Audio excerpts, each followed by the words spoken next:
Waalaikumsalam warahmatullahi wabarakatuh. Bismillahirrahmanirrahim. Alhamdulillahirabbil alamin. Assalatu wassalamu ala asrofil anbiya'i wal mursalin wa ala alihi wasahbihi ajma'in. Amma ba'du. Yang saya hormati para dewan juri, yang saya hormati segenap panitia lomba dan hadirin yang dirahmati Allah. Pertama-tama, marilah kita panjatkan puji dan syukur atas kehadirat Allah Subhanahu wa Ta'ala. Karena rahmat dan hidayahnya, kita dapat berkumpul di sini dalam keadaan sehat walafiat. Sholawat beserta salam semoga tersampaikan pada junjungan kita, Nabi besar kita, Nabi Muhammad Sallallahu Alaihi Wasallam, yang telah mengantarkan kita dari zaman kegelapan menuju zaman terang benderang seperti yang kita rasakan pada saat ini. Amin, amin ya robbal alamin. Pada kesempatan kali ini, izinkan saya menyampaikan tausiah yang berjudul Toleransi Beragama. Hadirin yang dirahmati Allah, pada dasarnya manusia diciptakan sebagai makhluk sosial, yakni makhluk yang membutuhkan pertolongan orang lain dan tak bisa hidup sendiri. Dikatakan demikian karena manusia memiliki dorongan untuk berinteraksi dengan manusia lainnya.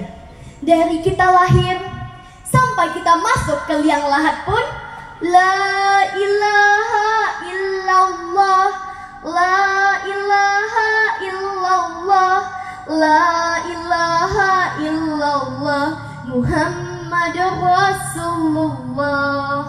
Kita membutuhkan pertolongan orang lain. Kita ini bagaikan lebah dengan bunga, bagaikan burung bangau dengan kudanil, saling membutuhkan, saling membentuk simbiosis mutualisme agar bisa bertahan hidup. Namun di setiap kehidupan pastilah banyak sekali perbedaan, karena Allah Subhanahu wa Ta'ala menciptakan manusia bersuku-suku, berbangsa-bangsa, bahkan beraneka ras. Agar hidup kita nyaman, tentram, damai, maka diperlukan sikap saling menghormati dan menghargai di setiap perbedaan. Sering kali kita dengar, sering kali kita ucap dengan istilah toleransi.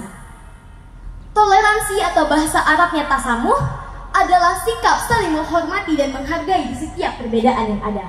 Dan yang terutama adalah toleransi beragama. Agama adalah pandangan hidup seseorang. Agama adalah keyakinan seseorang. Maka setiap orang lain memiliki hak dalam memilih keyakinan tersebut. Sebagai bentuk pengamalan Pancasila pertama, yakni ketuhanan yang Maha Esa. Allah Subhanahu wa Ta'ala berfirman dalam Al-Quran surah Al-Baqarah ayat 256 yang berbunyi, A'udzu billahi minasyaitonir rajim. Bismillahirrahmanirrahim. La ikraha fid din. Qad sabayyana ar-rusydu minal ghayy. Faman yakfur bit-taghuti wa yu'min billahi faqad istamsaka biturwatil wasqa lau fisomala wallahu sami'un alim. Tidak ada paksaan bagi seseorang dalam memeluk agama Islam. Sungguh telah jelas mana jalan yang benar dan mana jalan yang sesat.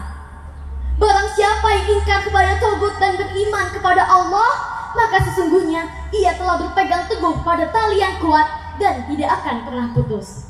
Allah Subhanahu wa Ta'ala Maha mendengar lagi Maha mengetahui. Ayat di atas menjelaskan bahwa tidak ada paksaan dalam memeluk agama Islam.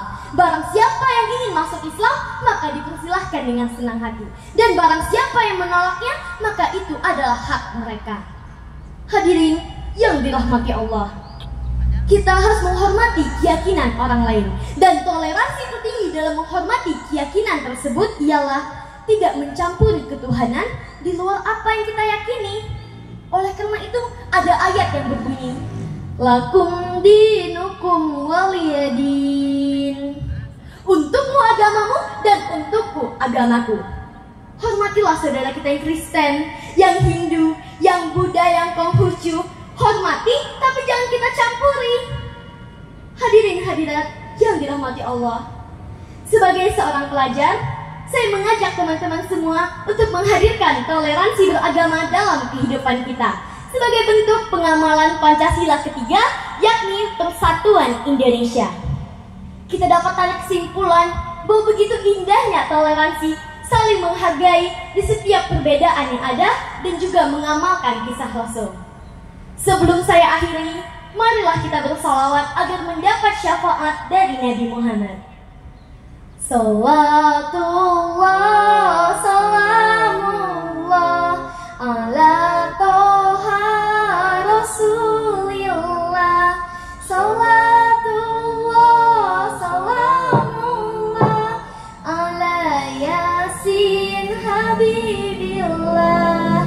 Bikin sambal pakai terasi, minta cabai sama si ayah. Hidup beragama harus toleransi agar hidup berbahagia. Demikianlah yang dapat saya sampaikan. Semoga bermanfaat bagi kita semua. Mohon maaf apabila ada kesalahan. Sesungguhnya kesalahan itu datang dari diri saya sendiri, karena kesempurnaan hanyalah milik Allah Subhanahu wa Ta'ala. Wabillahi taufiq wal hidayah. Wassalamualaikum warahmatullahi wabarakatuh. Waalaikumsalam.